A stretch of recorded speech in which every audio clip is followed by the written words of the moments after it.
வணக்கம். இன்றைக்கி நம்ம என்ன பார்க்க போகிறோம்னா ரவா இட்லி. ரவா இட்லி எப்படி செய்கிறதுன்னு பார்க்கலாமா?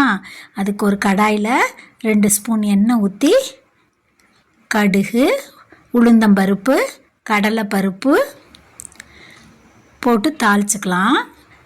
கடுகு கடலைப்பருப்பெல்லாம் நல்லா செவந்ததுக்கப்புறம் கருவேப்பிலை சேர்த்து இஞ்சி பச்சை மிளகா ஒன்று அரிஞ்சு சேர்த்துருக்கேன் மெலிசா.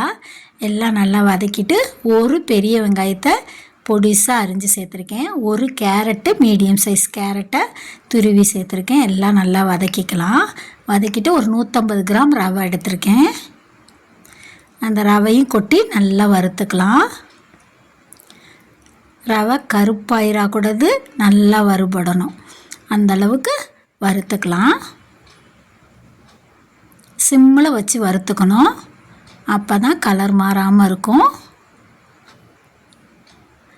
வறுத்ததுக்கப்புறம் நம்ம ஆற வச்சுக்கலாம். ஆற வச்சுட்டு ஒரு கிண்ணத்தில் சேர்த்து எந்த கப்பில் ரவை எடுத்தோமோ நான் 3/4 கப்பு இதில் இருந்தது. நான் 1/2 கப்பு கெட்டி தயிர் எடுத்திருக்கேன், புளிக்காத தயிர்.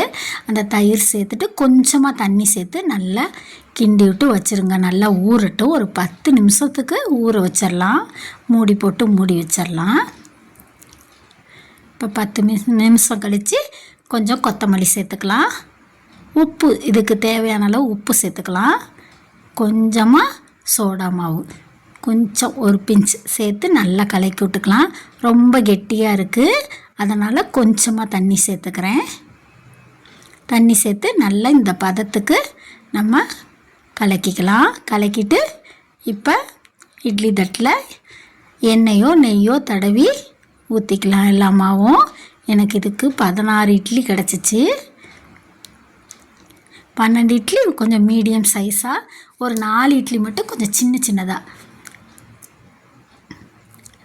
இப்போ ஊற்றி வச்சு 10 நிமிஷம் கழித்து வேக வச்சு எடுத்துகிட்டு வந்துட்டேன். இப்போ எல்லாத்தையும் எடுத்து வச்சுக்கலாம். பாருங்கள், எல்லா இட்லியும் எடுத்தாச்சு. இப்போ எப்படி பஃபியான இட்லி கிடச்சிருக்கு பாருங்கள். இந்த மாதிரி நீங்களும் இட்லி செஞ்சு சாப்பிட்டு பாருங்கள். எங்கள் சேனல் பிடிச்சிருந்தா லைக் பண்ணுங்கள், ஷேர் பண்ணுங்கள், சப்ஸ்கிரைப் பண்ணுங்கள், கொஞ்சம் சப்போர்ட் பண்ணுங்கள். தேங்க்ஸ் ஃபார் வாட்சிங்.